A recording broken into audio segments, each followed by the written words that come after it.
EA AKA 美国腾讯这几年的日子可真的是不好过啊！到了战地6这一步，他们几乎已经是 all in 的背水一战了。不仅在战地6本身制作上倾尽全力，宣发预算也是超大手笔。EA 高层甚至放话说是要让战地6的玩家数量达到惊人的1个亿。我先把结论摆在前面啊，战地6的 beta 测试目前对我来说是一款制作非常精良的好游戏，我也非常享受我在 beta 测试中的体验。但是为什么我要特意强调目前这2个字呢？因为别忘了，这个游戏是一款开发就花了超过4亿美刀的服务型游戏，他们是一定会想办法在以后持续性的挣钱的。至于这款服务型游戏的盈利模式究竟是怎样的，只能等到正式版上线一段时间之后才能够下定论。不过抛开这些顾虑不谈，这次测试的枪械手感、地图设计、团队配合，还有那种熟悉的瓦砾横飞的战场氛围全部都回来了，它几乎满足了我对这个系列的全部期待。这次测试的游戏质量确实在线，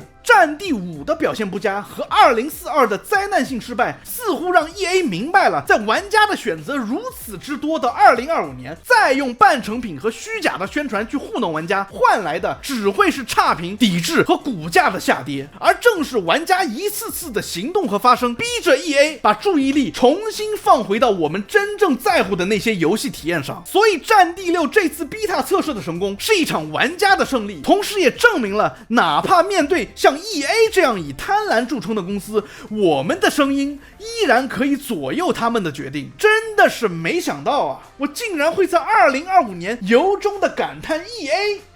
居然也有浪子回头的一天。大家好，欢迎来到第5频道，我是老九，在这里我们一起剖析第9艺术的真谛。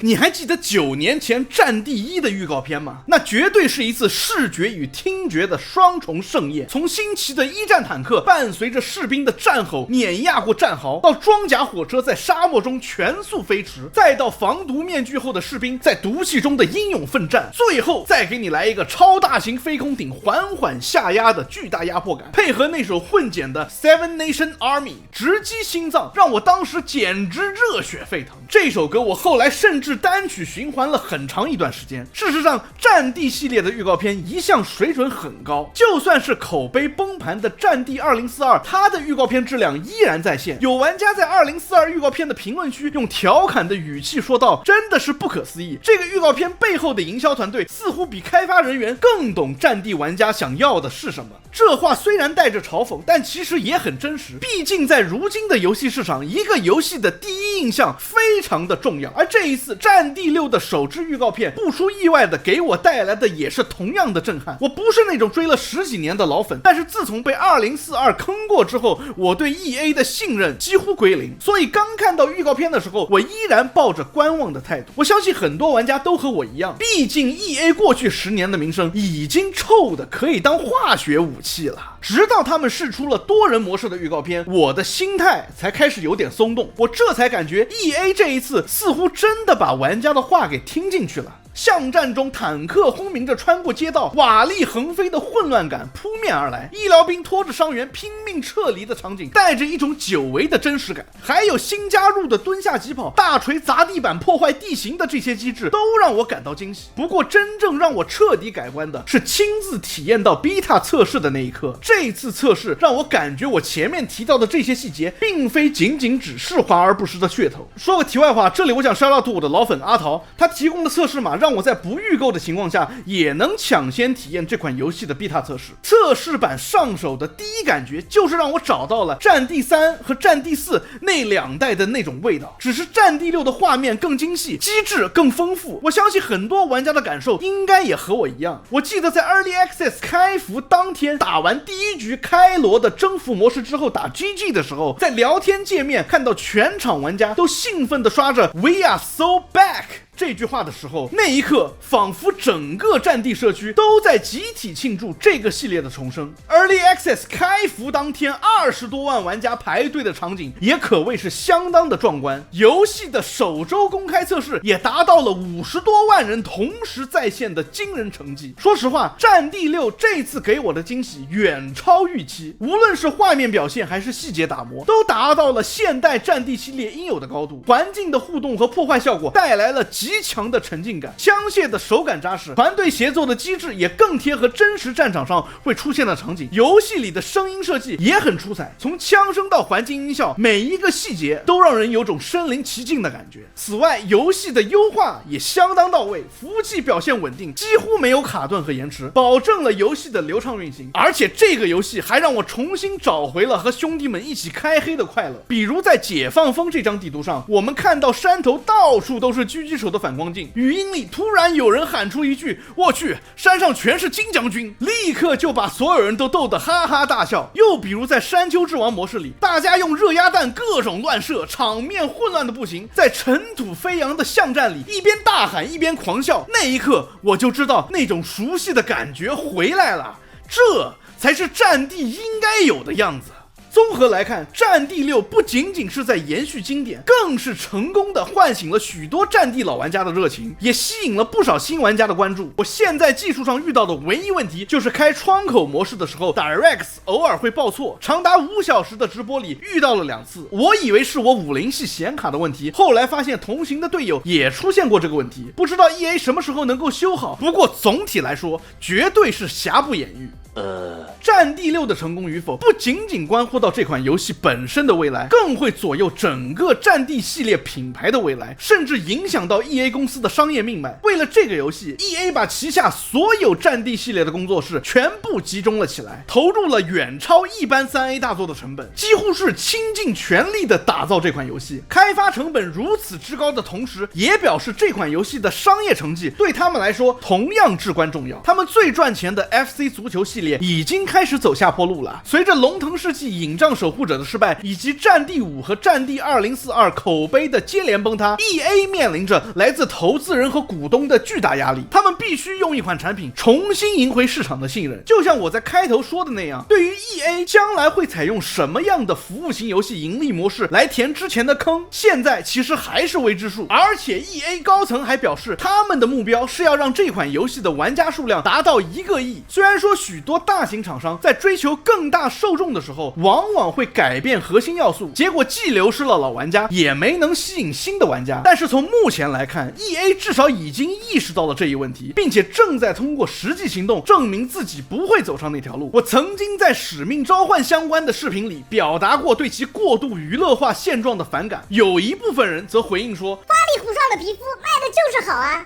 你氛围感做得再好，战地6的销量也只会被使命召唤压着打。对于这些言论，我想说，别把事情想得这么绝对，至少这次战地6 Beta 测试目前给我的畅快感是使命召唤给不了的。使命召唤的开发者被困在年复一年对于重复内容的生产当中，他们很少有能够尝试新东西的机会。动视的高管只在乎稳定的收入，只在乎他们有没有把玩家的 base 扩得更大。最近动视的高层又是语出惊人，说什么使命召唤的体量太大，无法失败。 You gotta be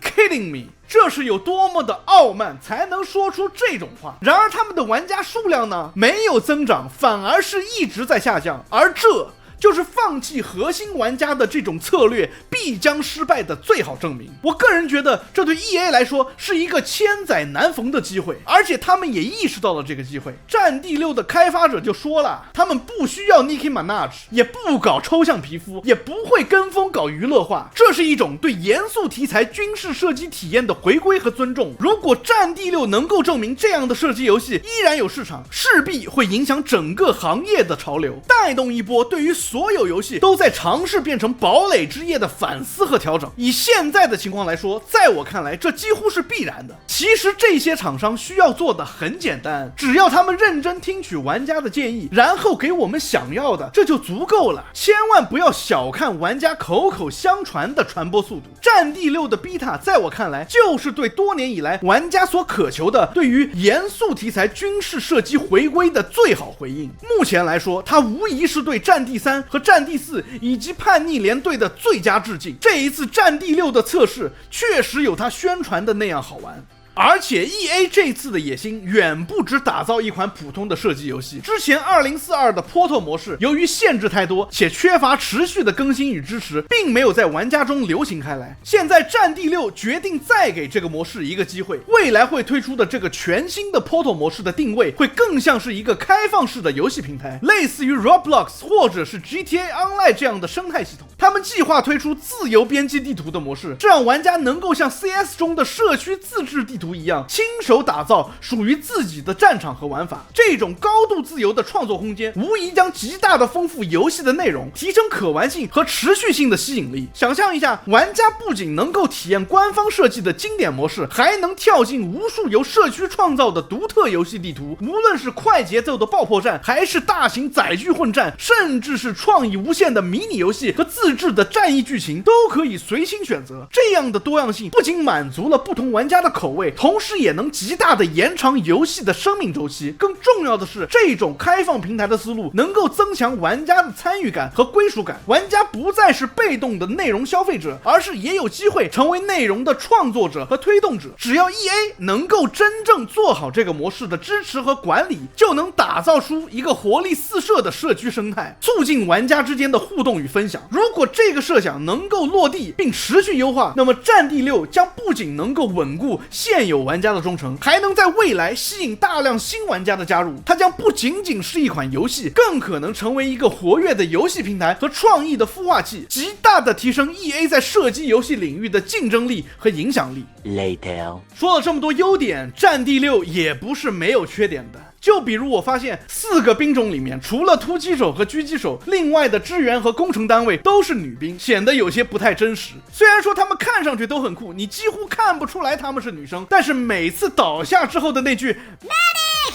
还是让我没有绷住。我还是希望正式版至少让我可以选择男性角色。而且战役模式的预告片里又出现了少数族裔女强人类型的角色，这不免让我有些担心。然后就是游戏的设置菜单有点复杂的太过于反人类了，和我一起开黑的小伙伴调个设置都要看攻略，我们等了半个小时他才弄好。但是就像我在之前说的那样，这些都瑕不掩瑜。游戏行业里，用户的反馈往往是最积极也最具建设性的，但是很多开发商却选择无视这些声音，保持高高在上的傲慢态度，这无疑是他们失败的根源之一。看到 EA 这次能够做出明显的调整和改进，也许正是行业迈向转折点的信号。虽然我对战地6未来的盈利模式仍持保留态度，但这丝毫不妨碍我对整个游戏产业朝着更健康、更尊重玩家的方向发展的期待。毕竟只有真正把玩家放在首位，才能让游戏行业走得更远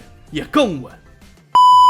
Anyways， 欢迎收看地图频道，感谢大家陪伴。如果你也有对战地6的看法，欢迎在评论区分享，也不要忘了订阅、关注、点赞、收藏。我们下期见 ，Peace。